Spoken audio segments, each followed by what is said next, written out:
Madame la présidente, monsieur le ministre, chers collègues, nous nous retrouvons aujourd'hui afin de reporter le renouvellement du congrès des assemblées de province de la Nouvelle Calédonie, qui devait initialement se tenir le 12 mai 2024, puis avant le 14 décembre 2024.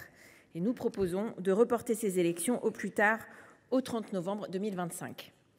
Dès le premier report des élections adopté en février dernier, la date du 14 décembre 2024 semblait très optimiste et ne laissait pas assez de temps pour un accord global entre les parties prenantes.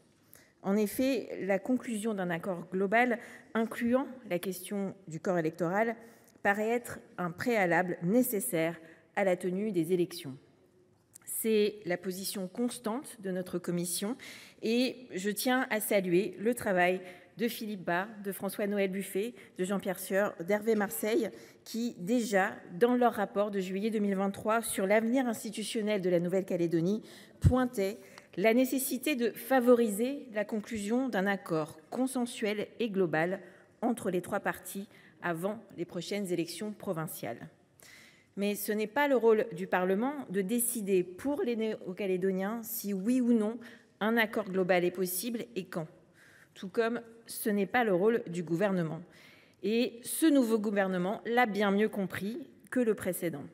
Forcer la main des acteurs locaux a mené à des violences, à une crise politique, économique et sociale d'une rare gravité dans l'archipel.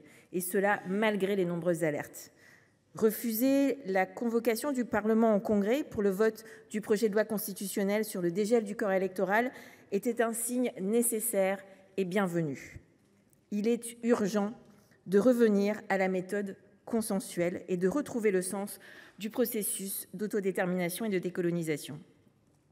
Avec cette proposition de loi organique déposée par le groupe socialiste et reprise par le gouvernement, nous voulons donc donner le plus de temps possible afin de répondre aux urgences de la reconstruction et de retrouver le chemin de l'apaisement et du dialogue. Le consensus politique doit être la priorité absolue. L'accord politique doit être trouvé avant l'intervention des législateurs, comme cela s'est toujours fait depuis les accords de Matignon. La commission des lois a en conséquence adopté la présente proposition de loi organique après l'avoir modifiée par l'adoption de 3 amendements. La commission s'est en premier lieu attachée à améliorer la lisibilité du dispositif proposé en réécrivant le dispositif prévu initialement conformément aux recommandations émises par le Conseil d'État dans son avis sur la présente proposition de loi organique. En second lieu, à la demande de l'ensemble des membres du Congrès de Nouvelle-Calédonie, la commission des lois a introduit un article additionnel prorogeant les fonctions des membres du bureau et des commissions du Congrès jusqu'à la réunion du Congrès nouvellement élu, de façon à éviter l'organisation de 2 renouvellements successifs des instances internes dans un délai très court. Sans cet amendement, les instances internes du Congrès seraient en effet renouvelées à la fin du mois d'août, comme c'est le cas chaque année, puis renouvelées une nouvelle fois lors de la première réunion du Congrès nouvellement élu à l'issue des élections provinciales. Enfin, afin de garantir une entrée en vigueur de la présente loi organique avant la date limite de convocation des électeurs aux urnes, c'est-à-dire avant le 17 novembre prochain, et ainsi écarter tout risque de contentieux, la commission des lois a prévu que la présente loi organique entrerait en vigueur dès le lendemain de sa publication au Journal officiel de la République.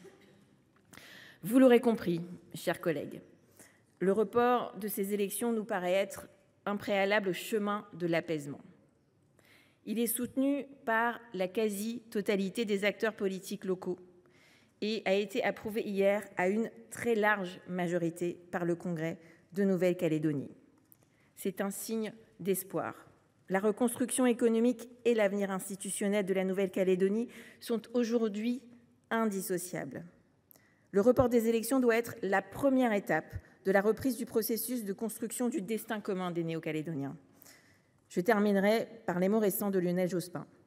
L'accord à construire demain doit permettre de fonder un nouveau contrat social entre les communautés qui vivent sur une même terre. Il pourrait aussi ouvrir le chemin d'une évolution des relations de la Nouvelle-Calédonie avec la France, conduisant, le moment venu, à une émancipation plus complète. Je vous remercie.